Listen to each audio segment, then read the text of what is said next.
So, Anne, one of the things that is hyper important right now is what young people do with their money. There's a lot of noise that happens about what people should be doing with their money, and you've been around the world of money for longer than most. So what I wanted to ask you today is, what are maybe the 3 biggest mistakes that you see young people regularly making with their money, and what should they be doing about it? 3 big mistakes. Number 1, not saving and not having an emergency fund. Okay. Like, you got to have an emergency fund because your car is going to break, your roommate's going to leave your apartment unlocked, somebody's going to steal your laptop, your phone's going to end up in a sewer grate. Like, you need an emergency fund. Okay. Number 2, and this is going to surprise a lot of people, being underinsured. Get renter's insurance. You have more stuff than you think you do. It's not that expensive. The fires in California should just remind us like why this is so important. Number 3, invest your money. Don't be scared of the markets. Don't be scared of risk. So it's okay. We could have an emergency fund. We should be saving, and we now also have to pay for insurance, and we should be investing money. And what if I've got none? Where does it come from? Yes. Okay, the hardest thing to do is to start saving money today. Save money tomorrow. The next time you get a bump in income, the next time you get a tax refund, the next time you get a bonus, the next time you get a windfall because your grandmother sent you a check, save at least half of it. Okay. Save at least half of the bump, the gift, the bonus. The raise, and that's how you start moving from someone who doesn't have anything left in the bank account at the end of the month to someone who's actually saving 15 to 20% of your money, which is where you want to get to, but you don't have to get there today or tomorrow. You need to get there in the next 10 years. Okay. Do it slowly. And if I'm saving, though, am I saving in my checking account? Am I saving in a 401k? Am I saving in a Roth IRA? Where am I putting this half of my next gift, half of my next bonus? If you don't have an emergency savings account, you're putting it in a high yield savings account. Okay. Number 1, you're not leaving it in your checking account because you get no interest. That's your money working for somebody else, not for you. Make your money work for you. Okay. Once you have your emergency savings account funded or mostly funded, 3 to 6 months of necessary living expenses. You can stop watching Netflix for a little while. You got to pay your rent. Once you have that, you start saving for retirement. If your company has a match, because that's free money and you want all the free money. Once you get those 2 things going, you turn your attention to paying down debt because that's negative savings, right? Interest payments that you're paying on credit card debt especially is like you're lighting your money on fire. So you want to focus on paying that down. Once you get all those things going, then you can start saving for the fun stuff. Okay. Like, isn't debt good? Some debt's good. Debt that is an investment in your future is good. Okay. Debt in an asset that is going to appreciate is good. So a mortgage, even at today's relatively high interest rates, is an investment in an asset that A, it's really tough to save up all the money to buy in cash, and B, that asset should be appreciating probably at least at the rate you're paying interest on that mortgage. Okay. And maybe you get a tax write-off for some of it, right? So that's all good. Paying credit card debt is not good because there's nothing good happening there. Car loans are also not great because that car is not increasing in value. It's decreasing in value. Okay. And you just mentioned something there as well, like mortgage is potentially good debt and car loan is potentially bad debt. Is in today's market right now, there's a lot of confusion around rent versus own, a lot of like conflicting and difference of opinions. If I'm asking Anne, if somebody is in their 20s right now, should they rent or should they own? What is your advice? You're going to hate me for saying this, but it depends. Of course. It depends on if you're going to stay in the same place for a long time. Okay. It depends if you've got the money together for a down payment. Okay. It depends if you are comfortable getting locked into a cash flow stream for like the next 30 years, because that's what you're doing when you buy something. I'd caution most 20-somethings against doing that because that's like there's a lot of uncertainty in your life and interest rates are pretty high right now. Okay. And property prices are pretty high right now. So when should you buy versus when should you rent? Where's the clear line?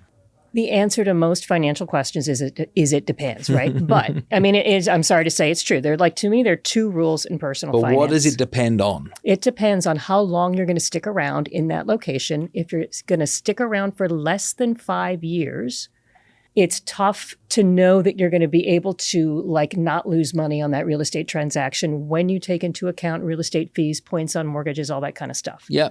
So regardless of whether you think your house is going to go up or down in value, and there's a risk that it'll go down. Sure. Right? So if you've got a short time horizon, you're risking losing money on the transaction. Right. The other reason that I think it's in this economy a tough thing to say that you should certainly sign up to buy a house is you got to have enough wiggle room in your budget.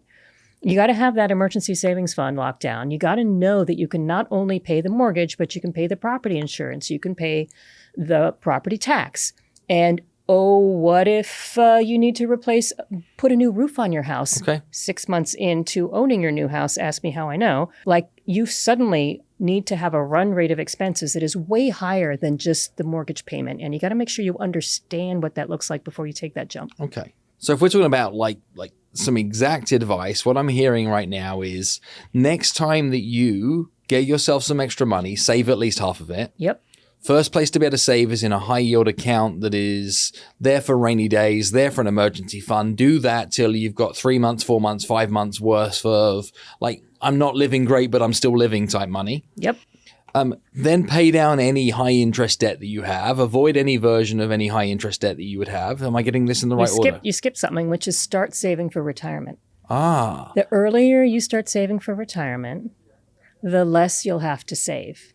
And you're saying use other people's money where you can in retirement planning. Get the free money. So if your employer is matching your contribution, take their match, put in towards their match, but leave it there. So if they got a 3% match or a 2% match, take the match. Stop there if you've got high yield debt to pay down. Right. Right. And then what you're saying is give consideration around making sure that your risks are covered and that you're insured for your assets. So if you lost everything, you don't lose everything. So Get renter's insurance, pay pennies to be able to do that, and then think about investing your money. Exactly. And the theme underlying all of this is avoid the thing that will be catastrophic. Okay. You got an emergency savings fund. You're not declaring bankruptcy or putting all of your expenses on your credit card if you lose your job. So don't max out your credit card and take your emergency savings fund and buy Bitcoin. Correct. Okay. That I would not recommend. Write that down. Okay.